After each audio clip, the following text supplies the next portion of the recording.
everybody. Welcome back here to Versus Live. My name is Corey Baumeister, joined by I'm Todd Anderson. Yeah, I was trying to introduce you. You didn't last time. We're going to be playing more standard, but first, don't forget we are sponsored by Carnox Chairs. You can pick them up there at Star City or at Carnox/Star City. Carnox.com/Star City Tour. You can buy them on the internet if you Google Carnox Chairs. I promise you, it will pop up. All right. Carnox.net. It's .com. Nailed it. Yeah. All right, so round 2, we are going to be playing a Bant ramp deck, focusing on 4 mass manipulations against the Vampire Tribe. Yeah, so this vampire deck, is this Zach Keeney's version? Did you pull that one? This is, yep. Okay, yep. So this particular iteration, Keeney used to make it all the way into the top 4 this past weekend, ultimately falling just a bit short. But, you know, this deck looked really good. I watched him play multiple matches on the weekend. He was on camera and backup camera quite often. And for someone whose primary success has been with, Selesnya tokens for the last 9 months or more, seeing him switch off of it for this tournament, even though, you know, his deck didn't really like lose anything, was pretty interesting, you know, and his result obviously spoke for itself. Yep, I think it was pretty funny. I was listening to commentary for you guys and was like, and if Zach Keeney is not playing Selesnya, nobody else in the world should be. Yeah. I think that was Ryan's comment. But let's get real. He just loves a Danto Vanguard, and for good reason. The card is insane. It's still a powerful shell, but now I think there is just much more tools from the Vampire side compared to the Tokens tribe. Yeah, Sorin and Pierce Bloodlord just gives this tribe just such a boost. Not only is the pump effect where you get to attack and lifelink and death touch just a really powerful effect in racing scenarios, but the ability to start throwing some of those vampire tokens at various creatures and gaining life, or just finishing off your opponent is nice. But this deck actually really takes advantage of the minus ability where you get to put any vampire from your hand onto the battlefield. You play 4 copies of Champion of Dusk, that 5 mana 4/4 that when it enters the battlefield, draw a card and lose life for every vampire you control. Normally at 5 mana, it's pretty steep, but when you're using that alongside Sorin Vengeful Bloodlord or Imperious Bloodlord, it's just such a huge swingy effect on as early as turn 3. Yep. And the basic changes from Bant ramp that I'm playing compared to the Simic ramp decks is the very key card of Teferi Time Raveler. Teferi is insane right now at dealing with these aggressive blue decks that are trying to flash in. If you ever stick a Teferi Time Raveler, you almost just don't have to use it. The static ability, the static ability of forcing your opponent to play stuff first and letting you react to your opponent is almost too much for them to handle. Yeah, for sure. I think Teferi's nuts, and you know, I watched Ross defeat a Teferi in one of the later rounds of the event, but it took so much because his creatures were just small, and he had to just send, you know, it was like 4 or 5 attack steps in a row, all shipping at Teferi, and Teferi never minus a single time. It was just plus, plus, plus, plus. Just to warp the way the game's played. Right. But there is something to note against these blue tempo decks, like the form of like Domri or Teferi Time Raveler, the fact that they are very good against these decks, and the uncounterable clause or the can't play stuff and instant speeds clause, they can still be countered. So it's not like it's a catch-all here. Like blue still plays counter spells, and if blue can get a creature down and then react to the Teferi itself, it's still a pretty favorable situation for the blue tempo decks. Yeah, absolutely.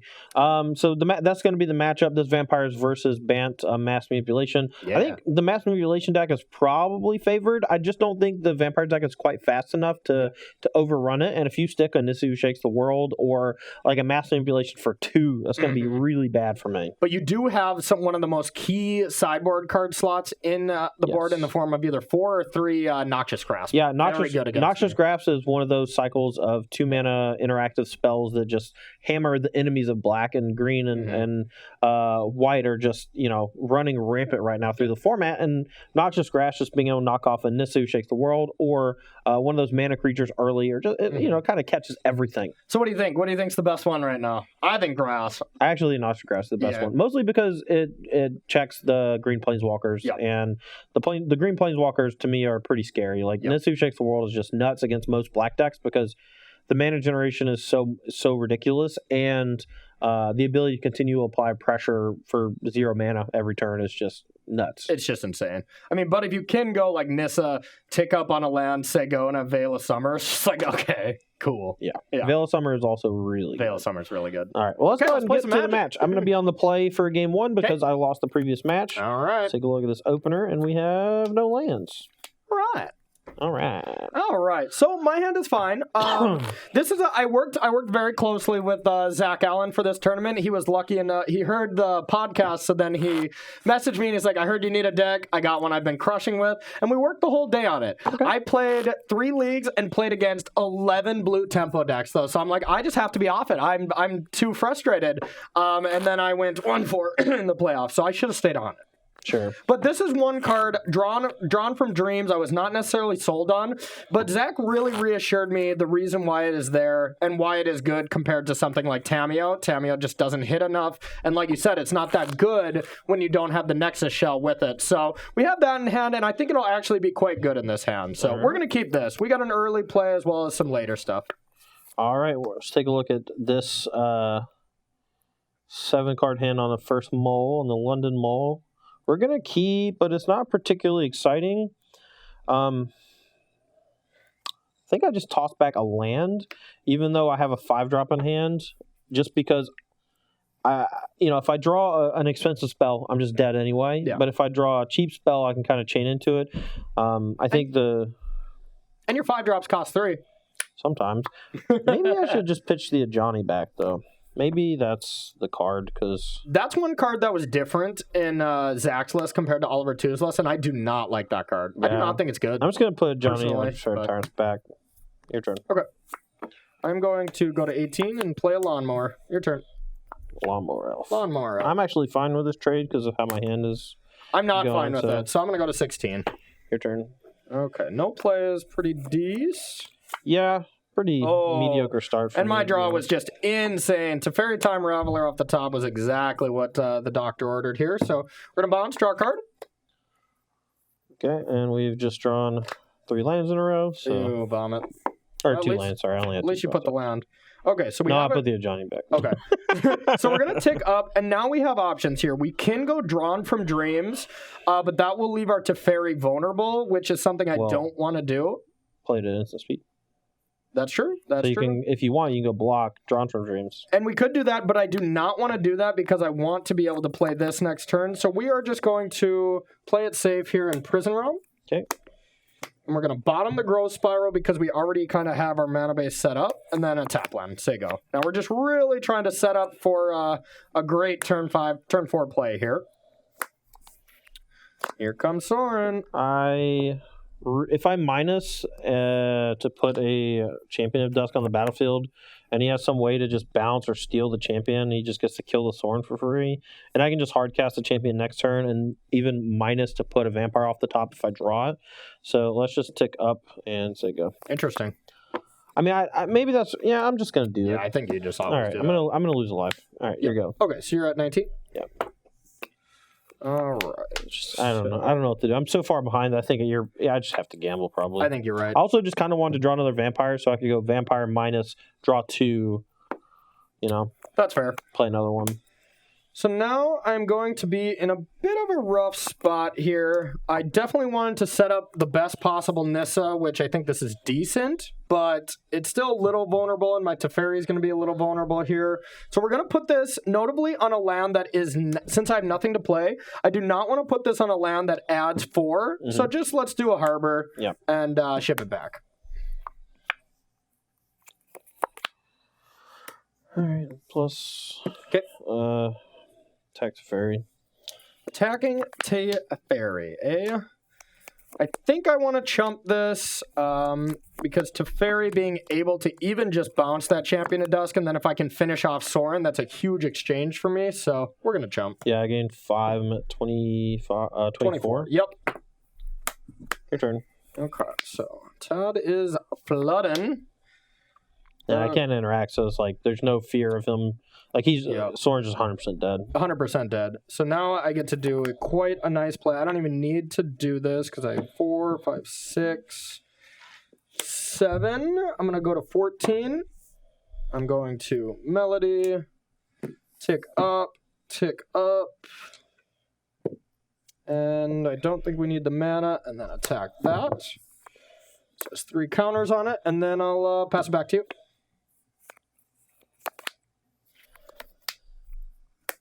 Yep. This is really part of the game where the Vampire deck just doesn't really look like a Magic deck anymore. Yeah. I'm just gonna scoop them up. Okay. Yeah. I mean, I have. I got some gas. Yeah. That's fine. Yeah. Once you get to this point of the game from the Bant ramp deck, it's just. I mean, I don't know if okay. 7-card hand, 4 lands, a Johnny, Sky Marcher, Champion of Dusk. Do you mold that to 5, or do you keep it and hope you draw like a 2 or 3 bottom drop? of land?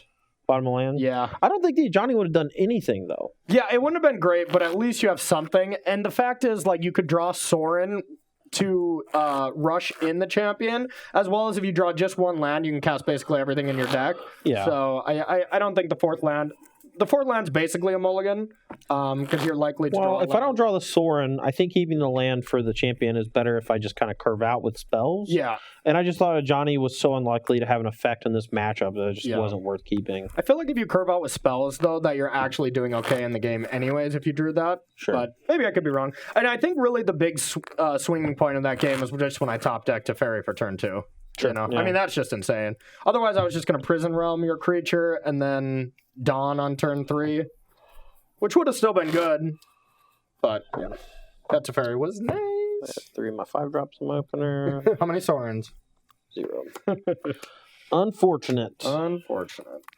Gonna go to 6 again. The hand wasn't even that bad. It was like 2 land, Dawn to Vanguard, Champion of Dust, but then 3 5-drops. Okay, so this hand is a keep, but it's not that great here. We are missing white, but we have a scry effect. We also still have a turn 1 play. You can't really mulligan this, but I'm not exactly thrilled. Sure. All right, well, I'm going to take a look at my first mulligan off the London Mole. Todd's heading to London. 5, 7. Well, I'm going to keep it. It's not good. We're going to put Vona on the bottom since it costs 5. Lead off with Legion's Landing because that's the only one I can play on 1. Alrighty. Here we go. So we are going to... Yeah, we're going to go for the high upside play if we do top deck a land here. We'll go to 18. Okay. Then it's your turn. Fine with the trade. I am not fine. No, sorry. I'm going to play a Legion's Lieutenant. Okay. Or maybe I should just play... No, that's dumb. All right, tap for 2. 16 to 22. Yep, here you go. All right, well, that is definitely good. Tilt. We got there. 14. 14. Oh, another turn 2 Teferi Time Raveler? Teferi Time Reveler is okay here. And it's definitely strong because it kills the token. But maybe I just want to absorb some damage here. Yeah. We're going to Prison Realm. Put a Land of War on bottom. We do not want to take turn off to play that. We just want an actual land. All right, let's go Gideon, and I'll give this Vigilance attack. Okay, I will go to 13 to 23. Yep, here you go. All right. So Gideon is an amazing card in this matchup, just in general. I would not have used Prison Realm last turn if I didn't have another one, just because of that. Now, another land here. We don't need another one, so we're going to go Temple of Tilt. And we don't need another effect like this, so we're going to put this at the bottom. Okay. Kind of Johnny. This one's pretty good, but that one's a lot better. It's going to look real awkward in the face of his 11 to 25. Next turn. Your turn. Okay. So now we got some good options here. This band deck seems pretty nice. Those good. Prison Realms with the Elf are actually like pretty impressive on 2. I was up to maining all 4. Just because I think the card is absolutely busted. But I was talked down a little bit by the master himself. I'm just going to do this. Okay. So we're going to go with Teferi Time Reveler and bounce that. Get the card. Now we drew a card we can actually play, so we're going to go like this and say go. Just play Evan Legion, put a counter on it. Okay.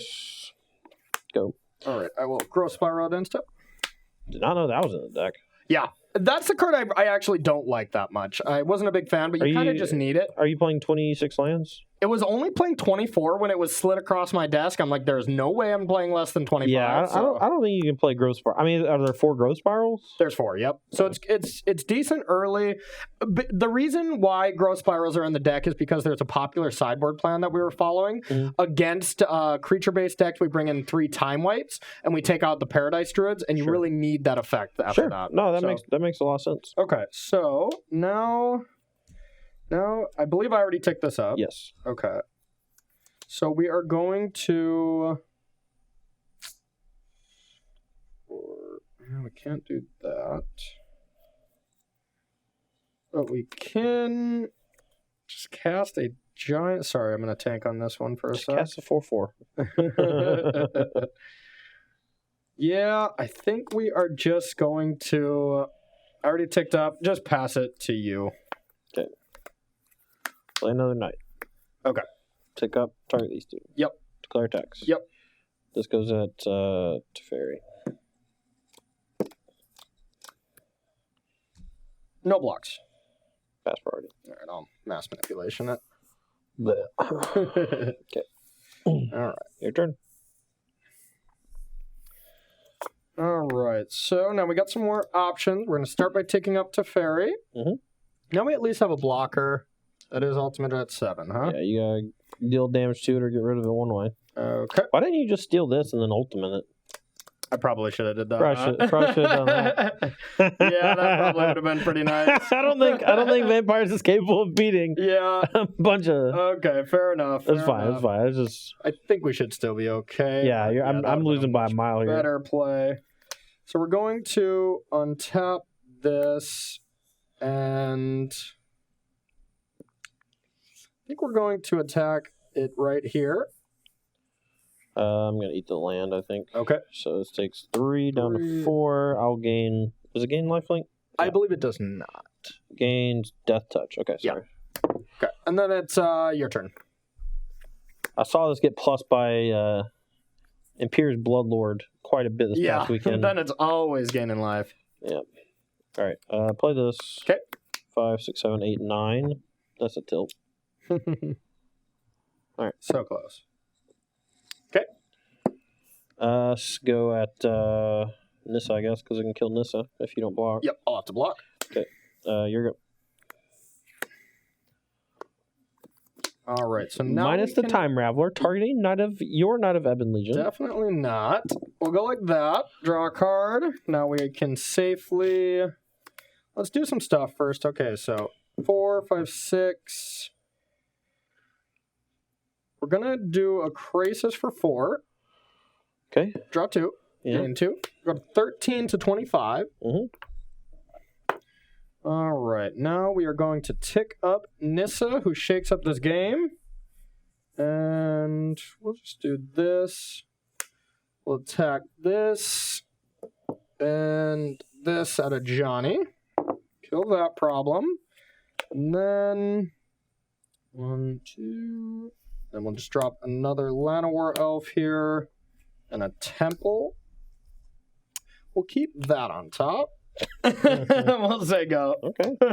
Weird flex, but all right. Weird flex. I'll draw 2 and lose 2. Okay. 23.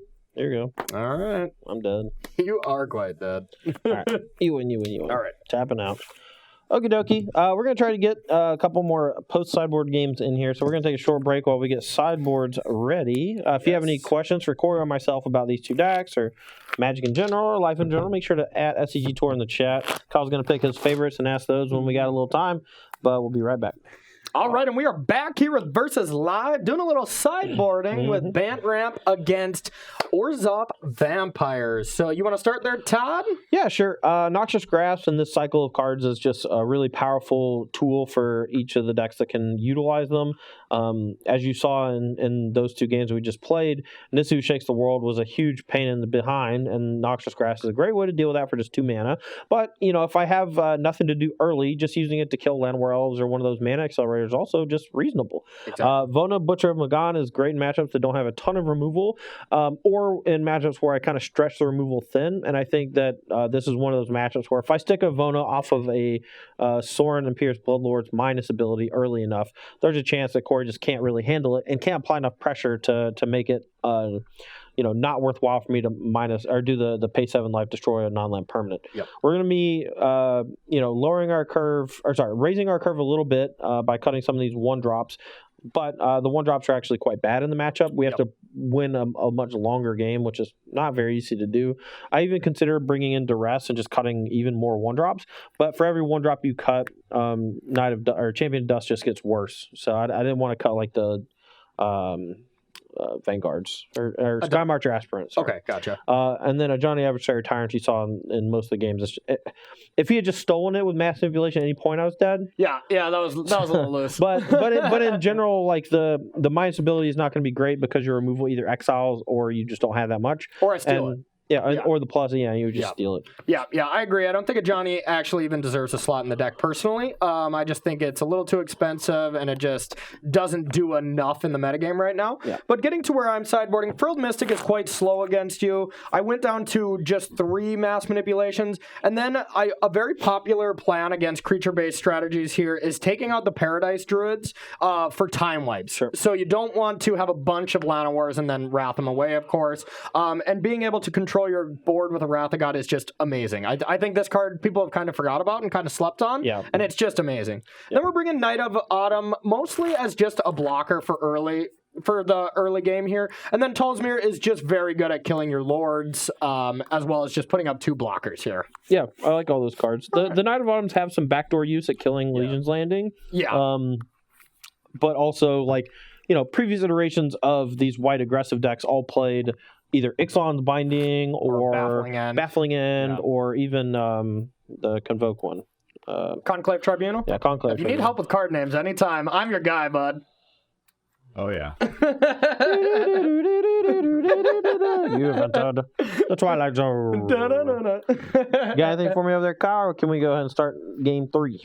A couple people have been asking, what's the best way to attack these manipulation decks? I don't know.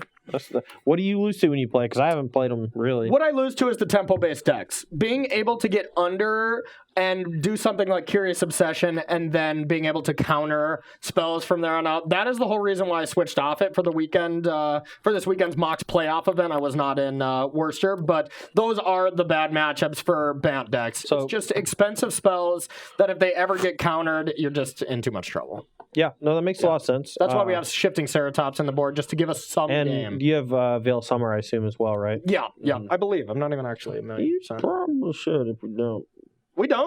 We don't. I swear the list. I'm sure it's gone through multiple iterations over time, but Teferi here or Time Raveler does a very similar effect where your opponent can't play the counter spells, and in those matchups, it might be enough, And it's not like you have a bunch of creatures worth killing to protect, and you want either creatures or big expensive spells to protect with Veil Summer. Yeah, and since Teferi already protects your spells, maybe Veil Summer is less useful than something even like a Cerulean Drake or an extra Ether Gust. So. Sure. Yep. And we do run into a little bit of trouble against Mono Red as well. It's just a little too fast, and we're playing a little bit too much of expensive cards. All right. I actually have a pretty good hand here. I'm definitely keeping it. How's yours? My hand is unplayable. I have 2 Nissas, a Mass Manipulation, a big Krasis. Like, this is similar to Jund Dinos, where you really need one of those accelerants early. It's not as dependent because there is 3 drops that matter in this deck. And you also cut some of the mana accelerators because of time wipes. Yeah. So it's less important, but I still can't keep something where I don't cast anything till turn 5. All right. While he is mulligan up, do you got any more questions we can field? Yeah. Who do you like losing to more, Todd? Corey or Ross? This man. I'm not nearly as salty today. Too, buddy. I've only won 1 game I won 2 games in the first match, right? Yeah. Okay. Definitely Corey.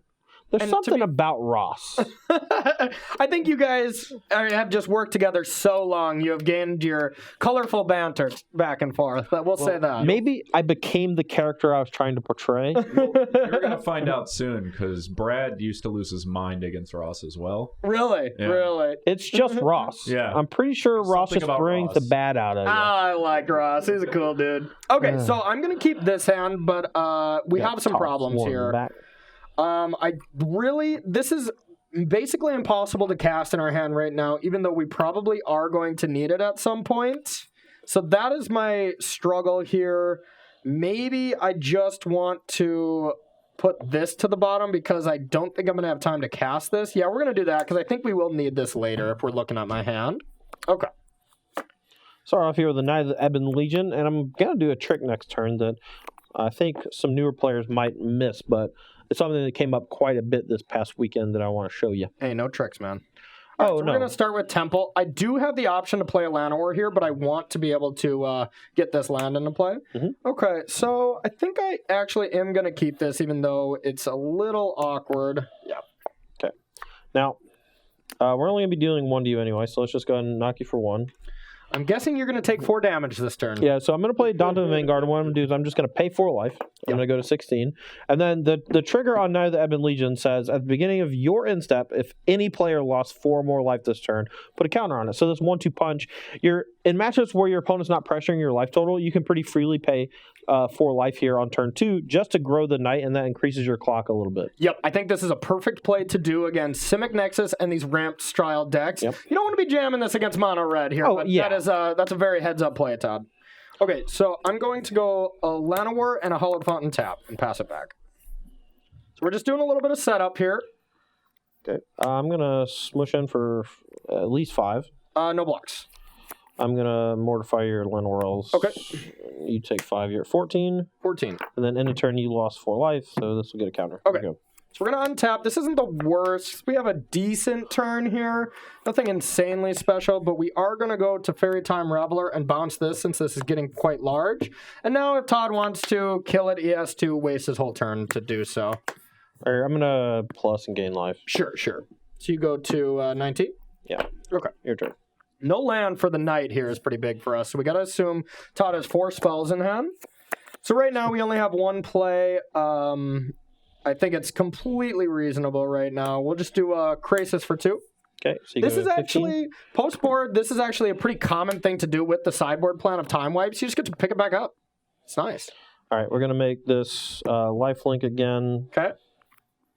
We don't have to play anything yet, so let's just attack for this many. All right, 7 coming in. Yep. I don't want to block quite yet, so we're going to take it. We're going to down to 7. Really using our life as a resource I had you here. gaining 1 up to 15 and now taking 7 down to 8. Yep. And I'm going to gain 3 from the lifelink up to 22. Okay. And then second main, I just have a feeling he's just going to go White Source Time Wipe. It doesn't kill either of these, though. So I don't know if I want to play both of these or just one of them. I think I just want to play one of them. And then end up starting this is going to get counter. Perfect. And that's the plays that I love when Time Wipe is a known thing. You play a little bit more defensive against these decks, and then I have the freedom to just not play it and progress my board a little bit more. Which is what I'm going to do. I'm going to go with Nissa. Okay. And we're going to tick up on... I'm going to tick up on this, and we're going to attack... I'm going to actually Noxious Grass this in response. I think it's really important to play around Veil of Summer when you can. And even though I know he doesn't have it, I think it's just worth to go ahead and do it now. Still a good heads-up play. So I'm going to go to 23 from the 1 gain life. Yep, so you go to 23, and now I have to think if I want to attack with the Harbor and Krasis or just the Harbor. So if I attack with both, then... that goes to 1, and then if this dies, I just die. 4, 5, 6, 7, 8, 9. So I think that's too risky. I'll just attack with the Harbor. Okay. Pass it to you. Okay, untap, draw.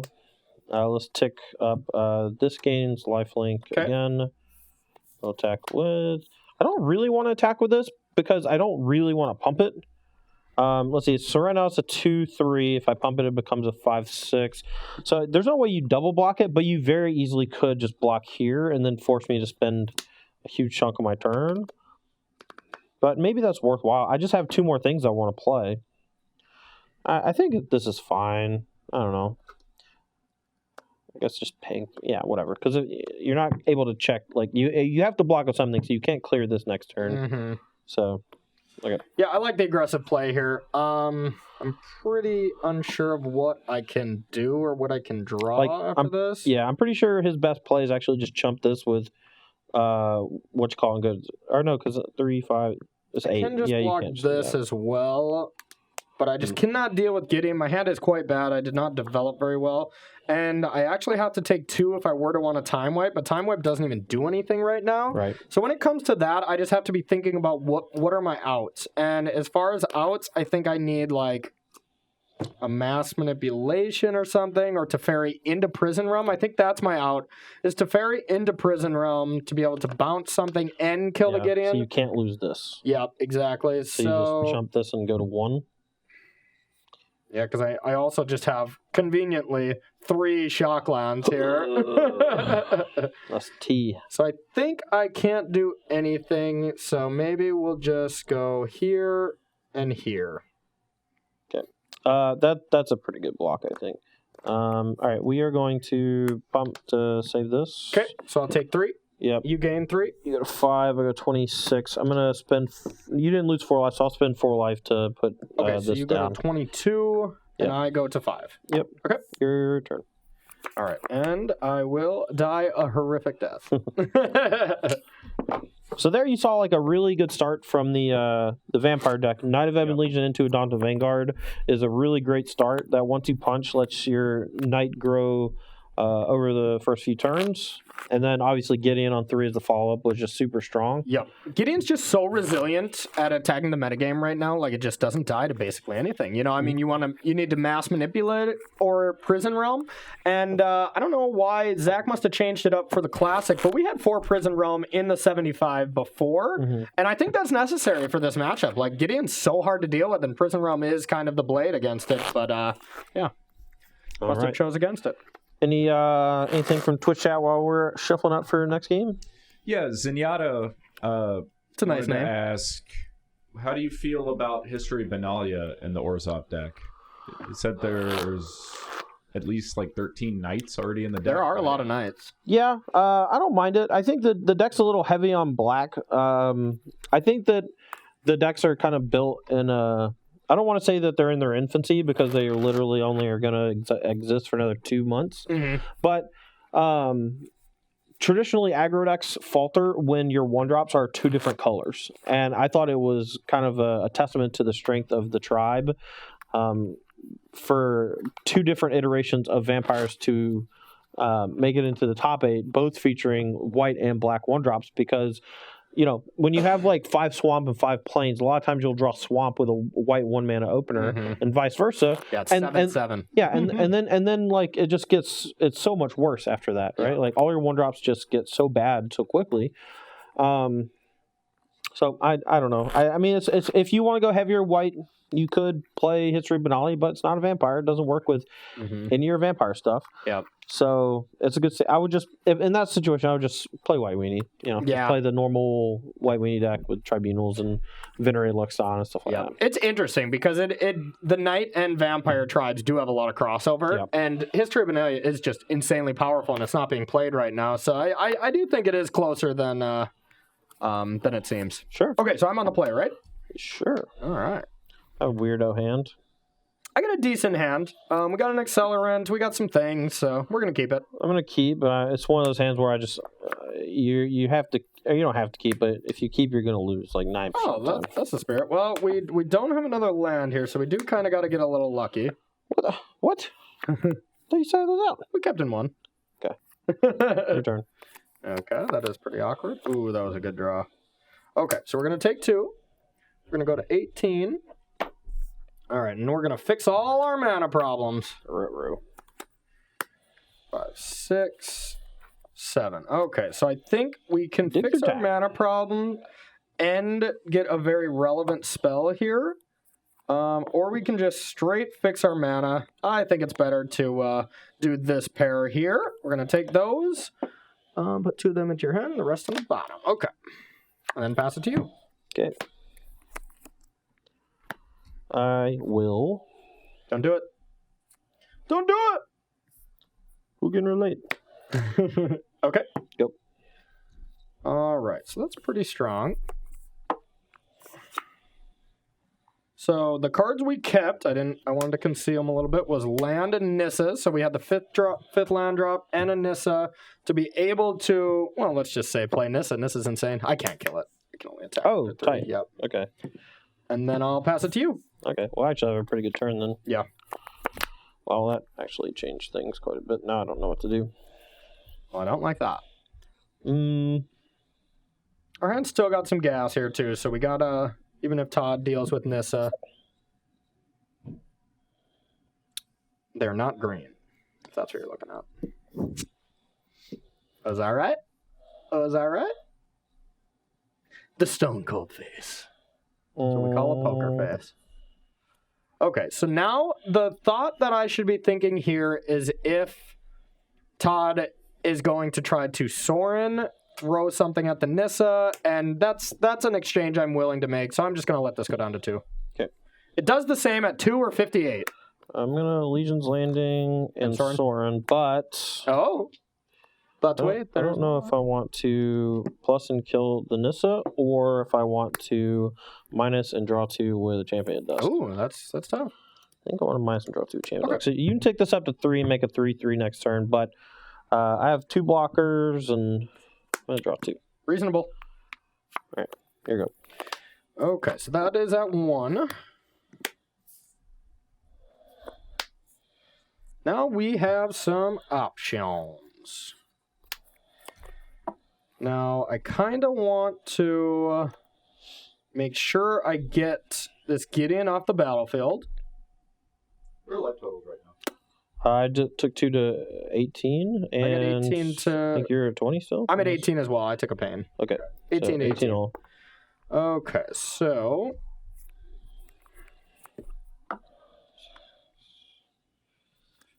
Okay, I guess I got a great turn here. Just mass manipulation for... Yeah, I can do that for...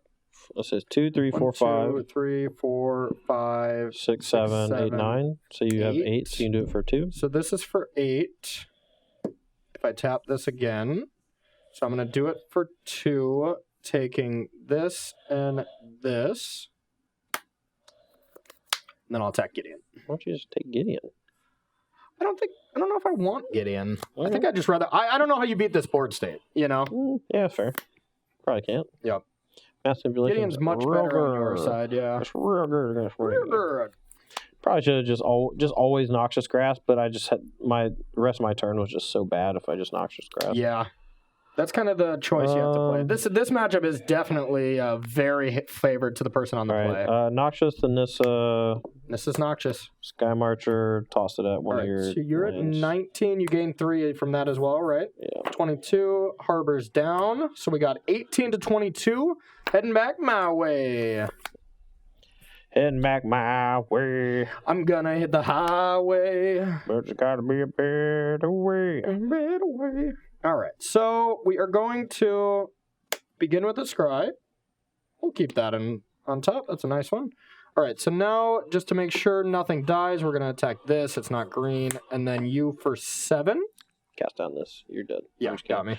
4, 5, 6, 7. I'm at 15. And I gain 1 up to 19. And then we'll drop a 4/3 here. Yep. Your turn.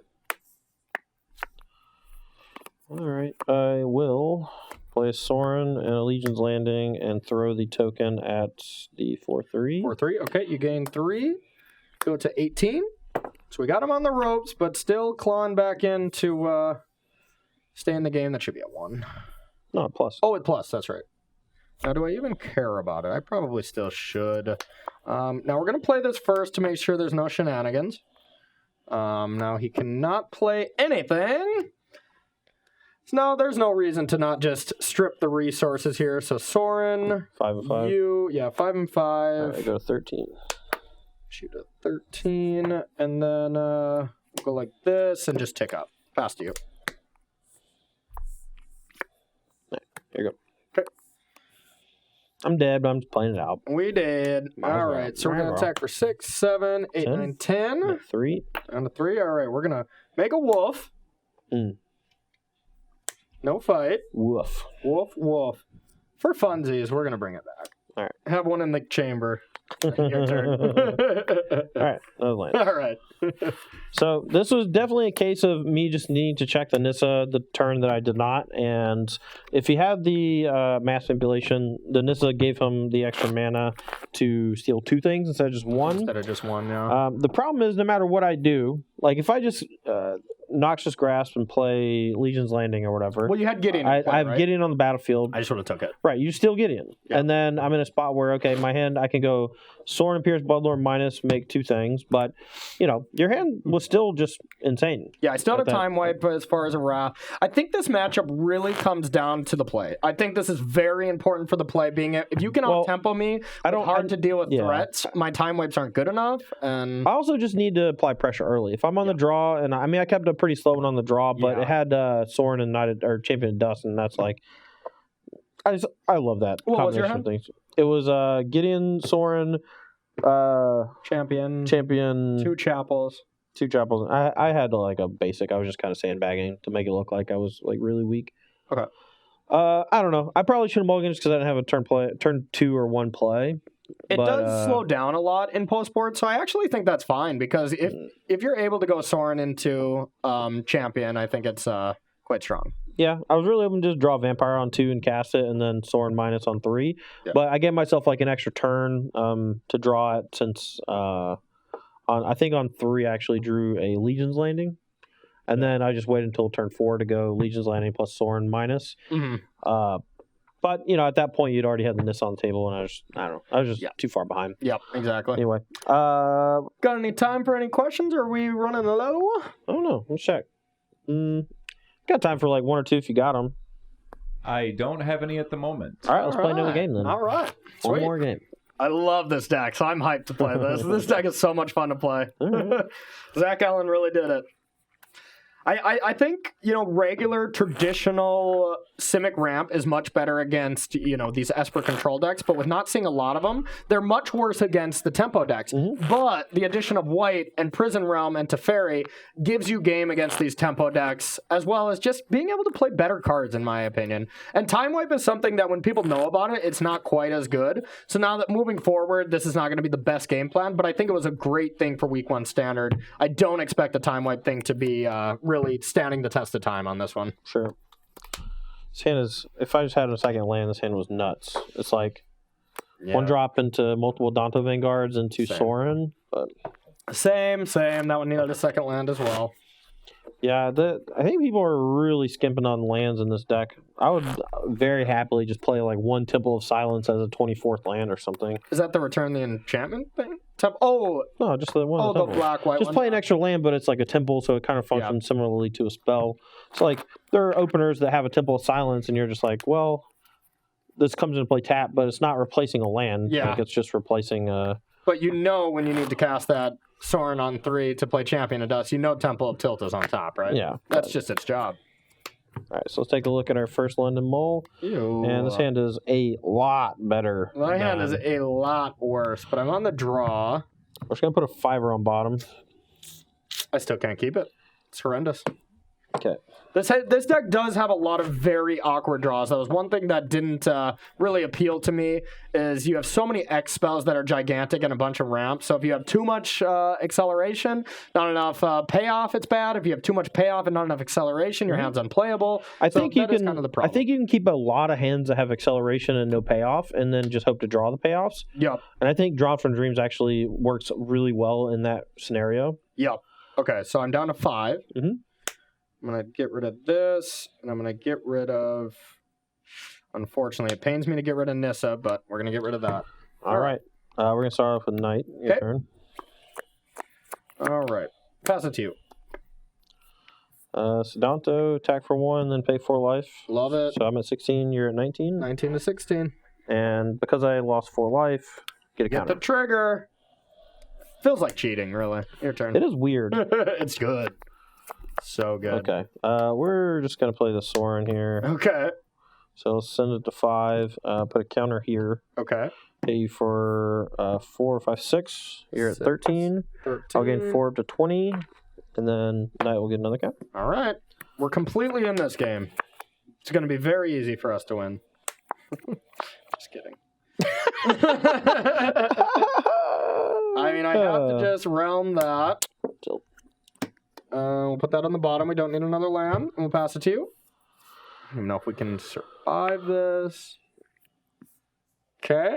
No blocks. 7. Any pumps? No, let's put you 6. 4, 5, 6, 7. Yep. then he can't wrath me next turn, so I'm just going to play 2 Skymarcher Aspirants. Yep. Show him this Noxious Grass. Here you go. I'll mass manipulation for 0. You don't even have 4 blue. That's true. I can't even cast them for 0. So those, I mean, That was beating. So here's the thing. You might want to consider. So the 2 games I won were the ones where my curve was really low. Yep. So it's possible that when you're on the play, maybe just get the 5-drops out of your deck. Like I thought Vona Butcher Magan was going to be good, but I literally just was never in a spot to cast a 5-mana card. I can only put them onto the battlefield via Sorin.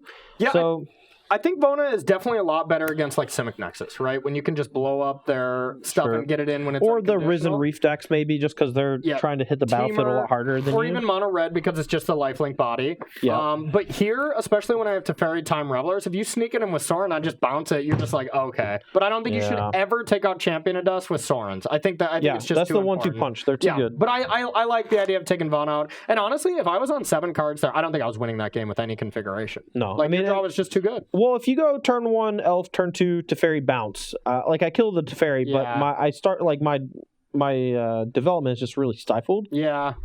But then I just Prison Realm and you still have the board. Like I think I still would have lost that with any draw. Maybe. But yeah. But that was definitely a really strong start. And those are the types of draws from vampires that you really need in order to really hammer it home and really showcase just like those early aggressive starts are where the deck shines, because then your opponent is playing catch up, and while they're playing catch up, that's when you go Sorin minus, put in a Champion of Dusk. Yeah. And that's where you really just close the door immediately. Exactly. And when you can be the person that's putting pressure on your opponent, your Noxious Grasp and your D-Sparks and your interactive spells become much better. When you're playing defensive trying to kill that, it's like, sure, you killed a Nissa for 2 mana, which is great. Don't get me wrong, but you're not progressing and you're not attacking and you're just not able to win. So. Right. Yeah. Alrighty. Well, we are going to call it quits here for match number 2. We got one more match on the way. The Champions deck. The champion from the weekend. Yeah. Aaron Barrich is mono red versus Esper Hero. We're playing a little bit of the new, the old, something blue, something new, something gold. Yes. Okay. Yes. Because it's here, precinct 1, and your cards are okay. All right. We're going to take so well with it. Sure. So. We're going to take a short break here while we get that third and final match of the day set up for you. But don't go anywhere. We'll be right back for more Versus Live.